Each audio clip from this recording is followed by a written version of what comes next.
sindicatos bancários é um dos sindicatos pioneiros na luta a favor da extensão de direitos para casais homoafetivos.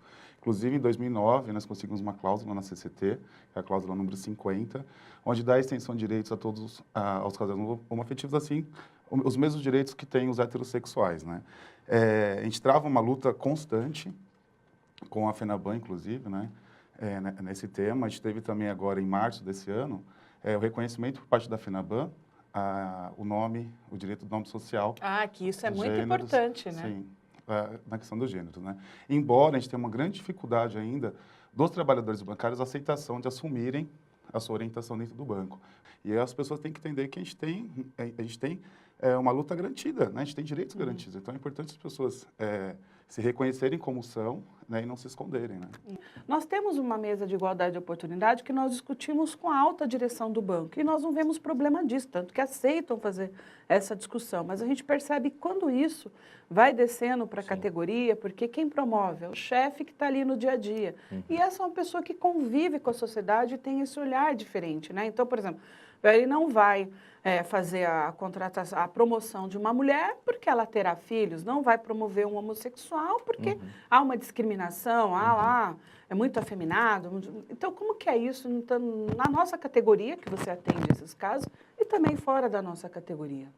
Ivone, acho bem bacana a tua pergunta, porque, bom, na categoria bancária, o que a gente tem visto, até usando um pouco dos dados que o Maicon tem utilizado do Censo da Diversidade, a gente tem visto que ainda há uma baixa quantidade de bancários que se assume no local de trabalho e que ainda há um ou outro conflito que tem a ver com orientação sexual ou identidade de gênero no local de trabalho. Isso tem acontecido, a gente tem visto até na imprensa alguns casos que têm ganhado notoriedade envolvendo bancos, casos que envolvem discriminação diretamente com o trabalhador, mas também casos que envolvem muitas vezes as próprias políticas culturais dos bancos ou os próprios incentivos que os bancos têm dado ou às vezes têm retirado também envolvendo gênero e sexualidade. Agora, quando o Maicon fala do dado do Censo da Diversidade, o que eu acho bacana é a gente tem pouca gente se assumindo.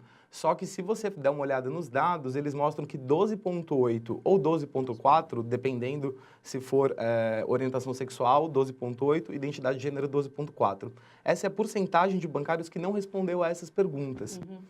E isso é interessante de ser levantado porque a gente está falando aqui de uma série de discriminações, na verdade, né? Então, quando a gente fala da discriminação no local de trabalho em relação a gênero, a gente está falando de diferença salarial, de uma série de processos culturais, políticos, sociais que envolvem a mulher, com o negro a mesma coisa e com LGBT também. E qual que é a especificidade desse LGBT? É que ele não consegue se assumir no local de trabalho. Essa é a dificuldade dele. Então, quando a gente vê um dado na categoria bancária falando que 1 a cada 8 bancários não respondem perguntas sobre identidade de gênero ou orientação sexual, esse dado dá um pouco a dizer pra gente ainda. Tá faltando gente... as pessoas ainda não estão à vontade para poder falar sobre isso, né? E isso, como você bem disse, na categoria bancária, que é uma das mais politizadas e uma das que melhor tratam os temas. Então, no resto do mercado de trabalho, sobretudo na precarização, nos postos de trabalho, o que a gente acaba vendo é isso. Muitas pessoas que têm medo de se assumir no local de trabalho, quando elas se assumem, elas ou são demitidas ou acabam caindo em alguma situação de precarização, e daí a gente vê tantos LGBTs, por exemplo, em telemarketing.